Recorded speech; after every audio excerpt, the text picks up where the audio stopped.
Hello everyone. आज हम लोगों का भारतीय कॉन्स्टिट्यूशन का थर्ड डे या थर्ड टर्न है। बहुत ही इम्पोर्टेंट सेक्शन हम उस आर्टिकल आज आपके सामने एक्सप्लेन करेंगे। आर्टिकल 21, प्राण और दैहिक स्वतंत्रता का संरक्षण। हालांकि ये आर्टिकल देखने में बहुत छोटा है, मगर ये इतना विस्तृत है। जब इसको आप एक्सपेंड करते हैं, लगभग सुप्रीम कोर्ट के जितने भी निर्णय होते हैं, लगभग 80% निर्णय इस अनुच्छेद से संबंधित होते हैं। इसीलिए चूंकि अनुच्छेद का मैटर बहुत कम है, इसलिए हम लोगों को पास जो प्रश्न आते हैं वो केस लॉ से संबंधित होते हैं, वहीं से अराइज होते हैं। इसलिए हम आपको विस्तृत वर्णन कराएंगे और सिर्फ इस अनुच्छेद का नहीं बल्कि समाज में व्याप्त कुरीतियों पे भी एक नज़र डालेंगे और आपको बताएंगे कि किस तरह से हम लोगों को सजग नागरिक होने के नाते इन सब चीज़ों का ज्ञान होना चाहिए। शुरू करते हैं। पहला टॉपिक अनुच्छेद 21, प्राण और दैहिक स्वतंत्रता का संरक्षण। इसकी एक एक वर्ड आपको याद रखना है। इसमें इस अनुच्छेद में कहा गया है कि किसी व्यक्ति को उसके प्राण या दैहिक स्वतंत्रता से विधि द्वारा स्थापित प्रक्रिया के अनुसार ही वंचित किया जा सकता है, अन्यथा नहीं। किसी भी व्यक्ति को जो उसके प्राण से या उसकी दैहिक स्वतंत्रता से सिर्फ विधिक प्रक्रिया द्वारा ही आप वंचित कर सकते हैं, अन्यथा उसको वंचित नहीं किया जाता है। ये अनुच्छेद 21 तो सिर्फ इतना कहता है, मगर इसका अब आप देखें क्षेत्र कितना विस्तृत है। इसमें एक केस लॉ है, कल्याणी मृत द्वारा विधिक प्रतिनिधि और अन्य बनाम सुल्तान बेथरी म्यूनिसिपैलिटी और अन्य AIR 2022। इसकी भी जिक्र करेंगे हम आगे चल के। केस लॉ ये भी हमने दिया हुआ है। इससे पहले हम एक बहुत ही, जो हमने कहा था, कुरीति से संबंधित एक केस लॉ है, सुप्रीम कोर्ट का केस है 2022 का, ये लेटेस्ट केस है। बुद्ध देव करमास्कर बनाम पश्चिम बंगाल राज्य AIR 2022। इसमें एग्जैक्टली 3 अनुच्छेद की बात हुई है, अनुच्छेद 14, 19 और 21। और ये समाज में व्याप्त कुरीति जो यौन कर्मियों से संबंधित है, ये बात जो यौन कर्मी हैं, सेक्स वर्कर्स हैं, इनके बारे में ये पूरा अनुच्छेद व्याख्या करता है। ये केस लॉ पूरा इसके बारे में बताता है। पहली बात तो इसमें ये बताया गया कि जो यौन कर्मी हैं, इनकी आधारभूत सुविधाएं या इनके मूल अधिकार और इनके मानव अधिकार किस तरह से संरक्षित किए जाना चाहिए। और चूंकि सुप्रीम कोर्ट इसके बारे में बहुत सारी रिट याचिकाएं हुई और इस आधार पर सुप्रीम कोर्ट ने बहुत सारे निर्देश जारी किए। निर्णय सार में देखें सुप्रीम कोर्ट ने क्या कहा। सुप्रीम कोर्ट ने कहा कि हमने एक 24 अगस्त 2011 को एक निर्णय दिया था, उसमें कहा था कि यौन कर्मियों और उनके बच्चों को पुनर्वास के लिए केंद्र सरकार को दिशा निर्देश जारी किया था, जिसमें कहा था कि केंद्र सरकार इनके लिए पुनर्वास की व्यवस्था करे, इनके बच्चों के लिए विशेष ध्यान दे। मगर केंद्र सरकार ने आज भी उन निर्देशों को पालित नहीं किया है, अनुपालन नहीं किया है। इसलिए अब हमको फिर से दिशा निर्देश जारी करने की आवश्यकता है, ऐसा कहा सुप्रीम कोर्ट ने पहले बिंदु पे। दूसरे बिंदु में सुप्रीम कोर्ट ने कहा कि जो यौन कर्मी हैं वो भी मानव प्राणी हैं, उनको भी, वो भी व्यक्ति हैं, गरिमा के साथ जीवन निर्वाह करने का उनका अधिकार है और कोई भी व्यक्ति उन पर आक्रमण करने या उनके हत्या करने का अधिकार नहीं रखता। ये भी कहा सुप्रीम कोर्ट ने कि कोई भी महिला जो अपने आनंद के लिए वेश्या नहीं बनती है, बल्कि उसकी निर्धनता यहाँ तक उसको घसीट लाती है, खींच लाती है। और समाज को भी ये चाहिए कि उनके प्रति ये सहानुभूति रखें, अपने दिमाग में ये बात रखें और उनके प्रति एक पॉजिटिव रवैया रखें। वे भी संविधान के अनुच्छेद 21 के अंतर्गत एक गरिमापूर्ण जीवन जीने की हकदार हैं। सुप्रीम कोर्ट ने एग्जाम्पल दिया कि महान बंगाली लेखक थे शरद चंद्र चट्टोपाध्याय। उन्होंने अपने उपन्यासों, कहानियों में अनेक वेश्याओं का जिक्र किया है जो कि अच्छे चरित्र की महिलाएं थीं, जैसे कि चंद्रकांता में राजलक्ष्मी थी, देवदास में चंद्रमुखी थी, आम्रपाली एक वेश्या थी जो कि बाद में भगवान बुद्ध की शिष्या हो गई थी। इस तरह के उदाहरण देते हुए सुप्रीम कोर्ट ने कहा कि ये महिलाएं भी सामाजिक दृष्टिकोण से अगर इनको अच्छा नज़रिया मिले तो ये भी अपनी सोच को अच्छा रख के आगे प्रगति करेंगी। फिर सुप्रीम कोर्ट ने कहा कि अगर तकनीकी और व्यावसायिक शिक्षा इस तरह की महिलाओं को प्रदान की जाए तो ये भी अपना शरीर ना बेचकर अन्य साधनों द्वारा अपनी जीविकोपार्जन करेंगी, अपनी जीविका को चलाएंगी। और इसलिए केंद्र सरकार को चाहिए कि इनके पुनर्वास की व्यवस्था करे और इनको तकनीकी व व्यावसायिक प्रशिक्षण प्रदान करे। जैसा कि इससे पहले अवगत कराया जा चुका है 14/5/2011 के बारे में, जो सूची बनाई थी सुप्रीम कोर्ट ने, उनके आधार पर इन वेश्याओं को, इन सेक्स वर्कर्स को सुविधाएं प्रदान की जाना चाहिए। तीसरे पॉइंट में सुप्रीम कोर्ट ने कहा कि मानव मर्यादा और गरिमा को न्यायालय ने संविधान के अनुच्छेद 21 से स्पष्टता निगमित किया है। इसमें कहने की आवश्यकता नहीं है कि इन महिलाओं को भी गरिमा के साथ और इनके बच्चों को भी गरिमा के साथ जीवन जीने का अधिकार है। और हमने एक पैनल बनाया था 2016 में, सुप्रीम कोर्ट कह रहा है, उसके अनुसार भी कहा था कि केंद्र सरकार विधि निर्माण करे इस मामले में और इन वेश्याओं के और इनके बच्चों के लिए विशेष प्रावधान करे, जो कि अभी तक सरकार ने नहीं किया।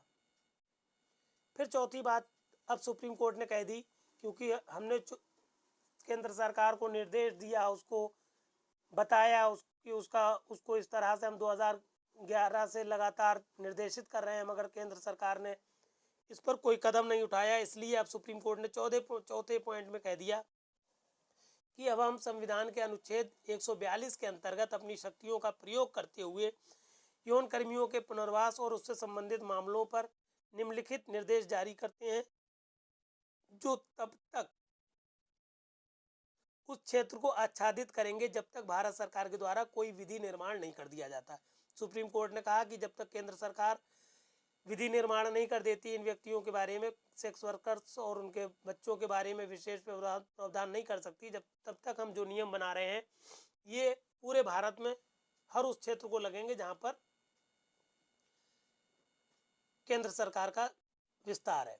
पहली बात की सुप्रीम कोर्ट ने अपने पॉइंट में क्या क्या, पहली बात कह दी कि यौन कर्मी को विधि के समान संरक्षण मिलने का हक है, हकदार हैं ये लोग। और कोई भी दांडिक मामला अगर इनकी प्रति होता है जिसमें ये कहती हैं कि हमने सहमति नहीं दी थी, तो ये मामला आम महिलाओं की तरह ही माना जाना चाहिए कि उन्होंने सहमति नहीं दी थी।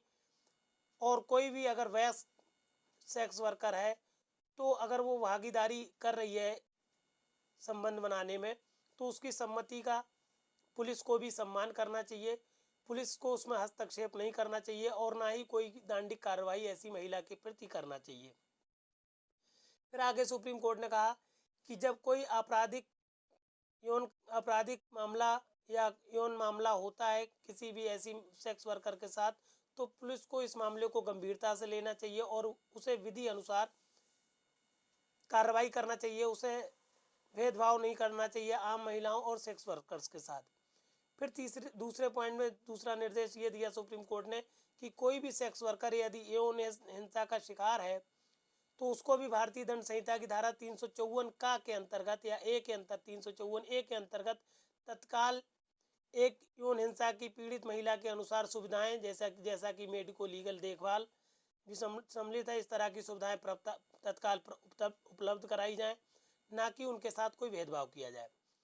फिर तीसरे पॉइंट में सुप्रीम कोर्ट ने कहा कि चूंकि स्वैच्छिक यौन कृत्य जो है अवैध नहीं है, अगर कोई वयस्क महिला है और वो अपनी इच्छा से संबंध बना रही है किसी के साथ, तो वो अवैध नहीं है। हालांकि वैश्यालय चलाना ये अवैध है, इसीलिए अगर वैश्यालयों पर छापा मारा जाए तो इस तरह के सेक्स वर्कर्स जो है वहाँ पर जो कि वयस्क हैं और अपनी सहमति से कार्य कर रहे हैं, उनको गिरफ्तारी या उत्पीड़न या पीड़ित नहीं किया जाना चाहिए, दंडित नहीं किया जाना चाहिए। चौथी और आखिरी बात में सुप्रीम कोर्ट ने कह दिया कि इस निर्णय में कथित तरीकों में यौन कर्मियों को आधार कार्ड, राशन कार्ड, मतदान पत्र, जैसा कि आदेश 10/1/2022 व 28/2/2022 को अनुपालन में जो जारी किए गए हैं जो दिशा निर्देश, उनके आधार पर ऐसे सारे कार्ड इन सेक्स वर्कर्स को प्रोवाइड किए जाएं और इनकी पहचान को चिन्हित किया जाए।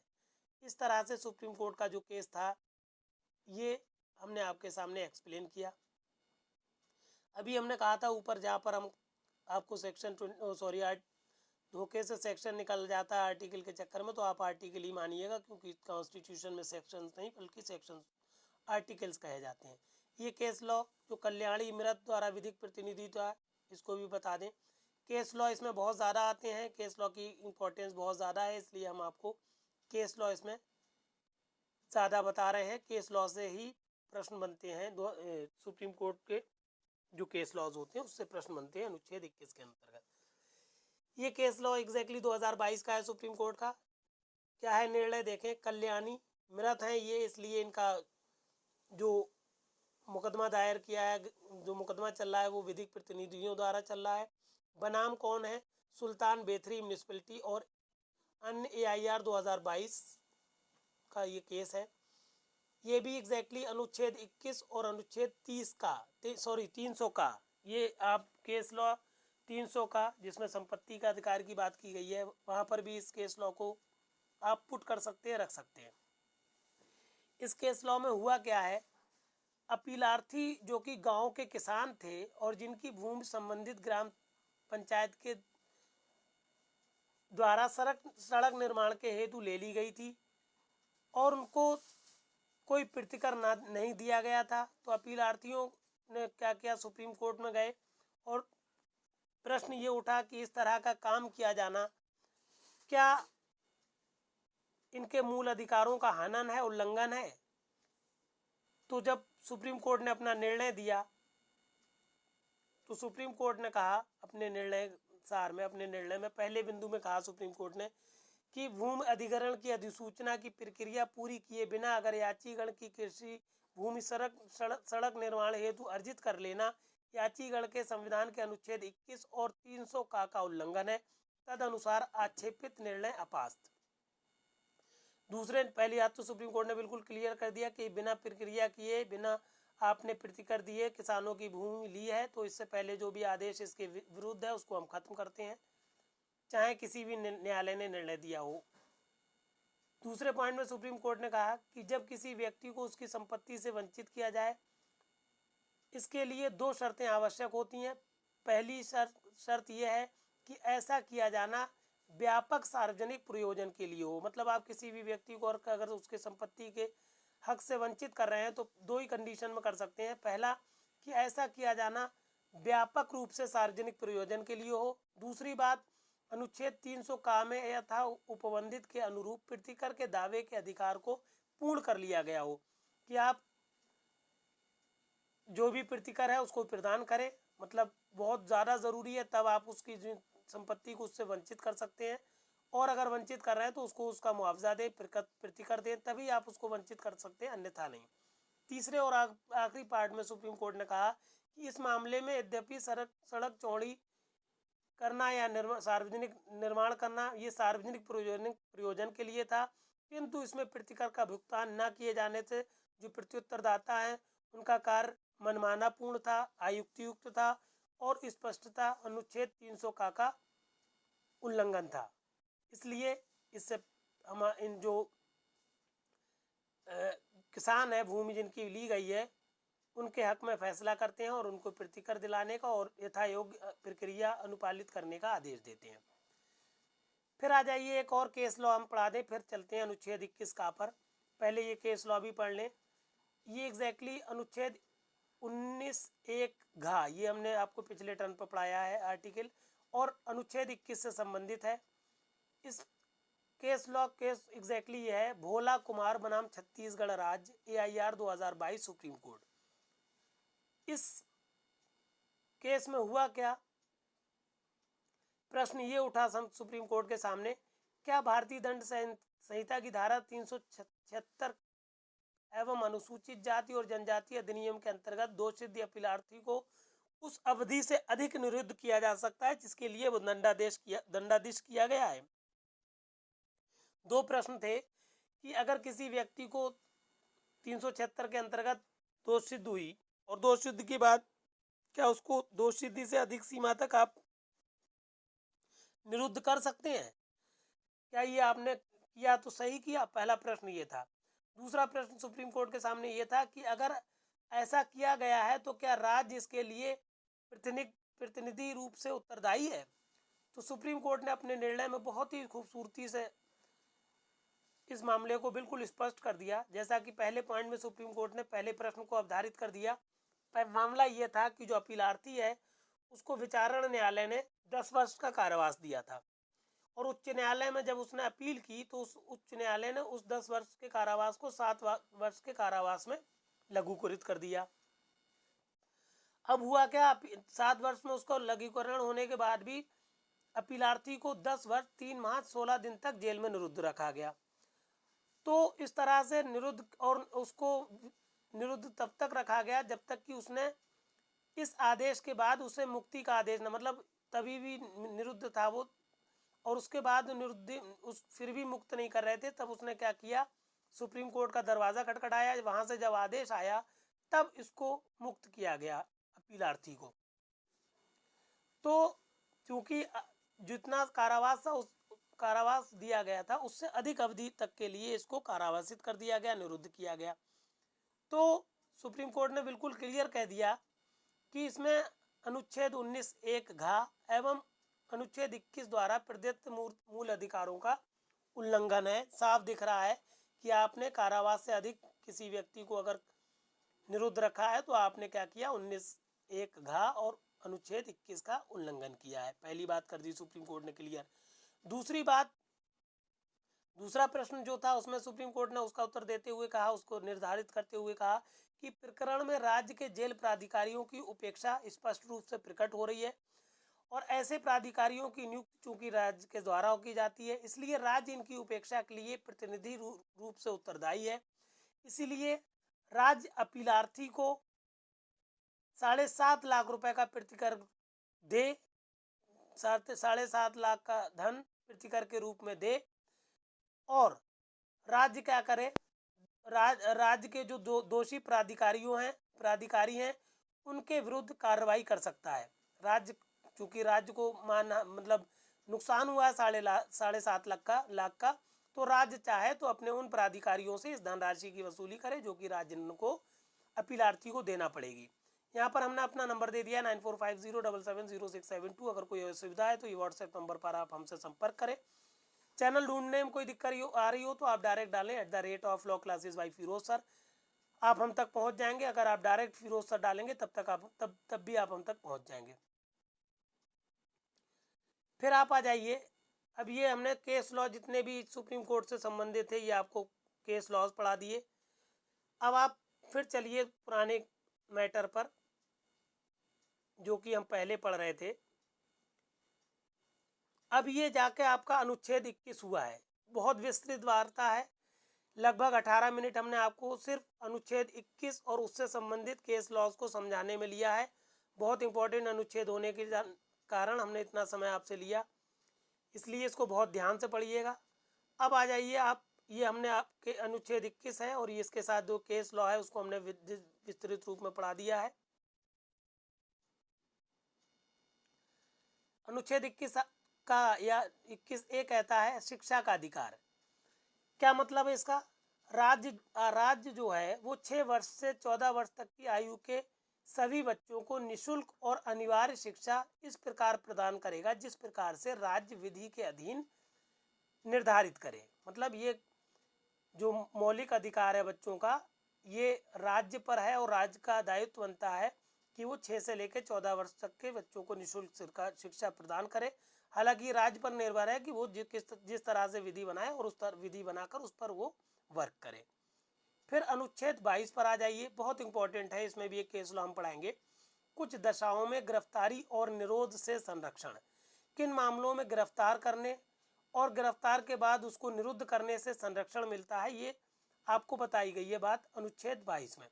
पहला उपअनुच्छेद है अनुच्छेद 22 का कि किसी व्यक्ति को जो गिरफ्तार किया गया है ऐसी गिरफ्तारी के कारणों से यथाशीघ्र अवगत कराए बिना अभिरक्षा में निरुद्ध नहीं रखा जाएगा, या अपनी रुचि के विधि व्यवसायी से परामर्श करने और प्रतिरक्षा कराने के अधिकार से वंचित नहीं किया जाएगा। कहने का मतलब है किसी भी व्यक्ति को अगर आप गिरफ्तार करना चाहते हैं तो पहले उसको आप गिरफ्तारी के कारण से बताएं, और गिरफ्तारी के कारण बताने के बाद उसको बताएं कि आपको अपना अधिवक्ता नियुक्त करने का अधिकार है, अपनी मर्जी का आप अधिवक्ता नियुक्त करें और अपनी प्रतिरक्षा कराएं, और इसका अधिकार से आप उसको वंचित नहीं कर सकते। दूसरा बात कहा गया है कि प्रत्येक व्यक्ति जो गिरफ्तार किया गया है और जो अभिरक्षा में निरुद्ध रखा गया है, गिरफ्तारी के स्थान से लेके, ये चीज़ चूंकि अगले पेज पर है तो चूंकि बीच में केस लॉज आ गए थे आपके कॉन्स्टिट्यूशन के आर्टिकल 21 से संबंधित, इसलिए केस लॉज हैं बीच में। ये मैटर आपको आखिरी पेज पे जाके मिलेगा। मजिस्ट्रेट के न्यायालय तक यात्रा के लिए आवश्यक समय को छोड़कर ऐसी गिरफ्तारी से 24 घंटे की अवधि में निकटतम मजिस्ट्रेट के समक्ष पेश किया जाएगा, और ऐसे किसी व्यक्ति को मजिस्ट्रेट के प्राधिकार के बिना उक्त अवधि से अधिक के लिए अभिरक्षा में निरुद्ध नहीं किया जाएगा। कहने का मतलब है, गिरफ्तारी के 24 घंटे के बाद के अंदर अंदर आप उस अभियुक्त को मजिस्ट्रेट के सामने पेश करेंगे, और ये 24 घंटे जो यात्रा के दौरान बिताए गए हैं उसके अतिरिक्त होंगे। मतलब इसमें यात्रा का जो समय होगा, अभियुक्त की यात्रा का समय इस 24 घंटे में नहीं जोड़ा जाएगा। तीसरी बात कही गई है अनुच्छेद 22 में कि खंड 1 और 2 की कोई बात किसी ऐसे व्यक्ति को लागू नहीं होगी जो, कुछ अपवाद हैं। कौन से लोग हैं जिन पर ये अनुच्छेद 22 का खंड 1 और 2 नहीं लगेगा? पहली बात, तत्समय शत्रु अन्य देशीय हैं, अन्य देश के ऐसे शत्रु हैं जो हमारे देश के दुश्मन हैं। दूसरी बात, निवारक निरोध का उपबंध करने वाली किसी विधि के अधीन गिरफ्तार या निरुद्ध किया गया कोई ऐसा व्यक्ति है जो निवारक निरोध का उपबंध करने वाली विधि के अधीन निरुद्ध किया गया है, तो ऐसे व्यक्तियों पर ये खंड जो अनुच्छेद 22 के खंड 1 और खंड 2 उस पर नहीं लगेंगे। चौथी बात कह दी गई कि निवारक निरोध का उपबंध करने वाली कोई विधि किसी व्यक्ति का सामान्य दशा में 3 माह से अधिक अवधि के लिए निरुद्ध किया जाना प्राधिकृत नहीं करेगी।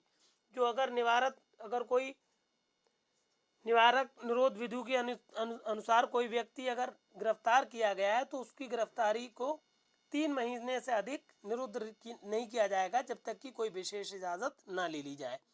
इसी विशेष इजाज़त का जिक्र किया गया है अनुच्छेद 22 के खंड 5 में कि निवारक निरोध का उपबंध करने वाली किसी विधि के अधीन किए गए आदेश के अनुसरण में किसी व्यक्ति को निरुद्ध किया जाता है, तब आदेश करने वाला प्राधिकारी उसे यथाशीघ्र ये संसूचित करेगा और आदेश के विरुद्ध अभ्यावेदन करने के लिए उसे अतिशीघ्र अवसर देगा। कहने का मतलब है कि अगर आपने किसी निवारक निरोध विधि द्वारा किसी व्यक्ति को गिरफ्तार किया है तो पहली बात तो उसको 3 महीने से आप ज़्यादा निरोध में प्राधिकृत नहीं रखेंगे। अगर आपने विशेष इजाज़त नहीं ली, विशेष इजाज़त के लिए एक पैनल होता है जो उच्च न्यायालय के न्यायाधीशों से के या उनके समकक्ष व्यक्तियों से मिलकर बना होता है। और अगर आपने निवारक निरोध अब 5वें पॉइंट में ये क्लियर बात कर दें हम कि जो व्यक्ति निवारक निरोध के अधिनियम के अंतर्गत निरुद्ध किया गया है उस व्यक्ति को भी ये अधिकार होगा कि उस प्राधिकारी जिन्होंने उसे निरुद्ध किया है उसको ये बताएं कि आप ऐसे निरुद्ध के विरुद्ध क्या कर रहे हैं, अभ्यावेदन कर सकते हैं, और ऐसा अभ्यावेदन का सूचना उस व्यक्ति को यथाशीघ्र देंगे प्राधिकारी जो कि उसको निरुद्ध किए हुए हैं। ये एक निर्णय है मणिपुर राज्य और अन्य बनाम आनंद और अन्य AIR 2022 सुप्रीम कोर्ट का केस है ये, और बहुत इंपॉर्टेंट केस है। इसमें एग्जैक्टली ये कहा गया है कि अगर उच्च न्यायालय ने अनुच्छेद 22(5) के अनुसार आदेश दिया है तो ऐसा आदेश वैध है। और अगर कहने का मतलब इसमें ये हुआ था, इस मैटर को समझ लें आप,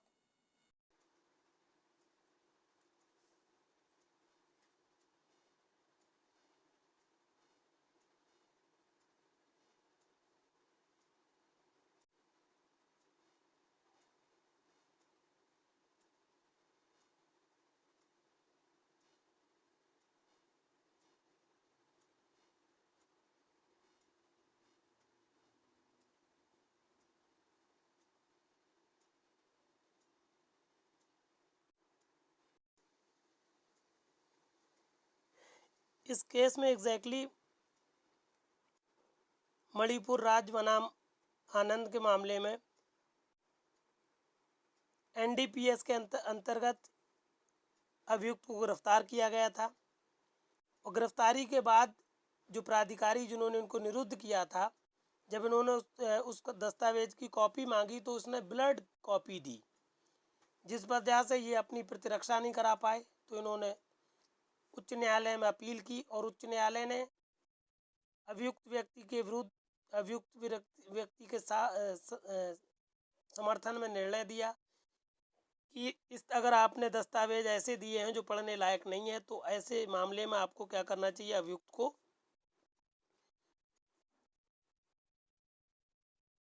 मुक्त कर देना चाहिए। सुप्रीम कोर्ट ने भी कहा कि उच्च न्यायालय का जो अभियुक्त को मुक्त करने का आदेश था वो सही था और हम ये सही पाते हैं। इस मैटर को सबको शेयर कर दीजिए।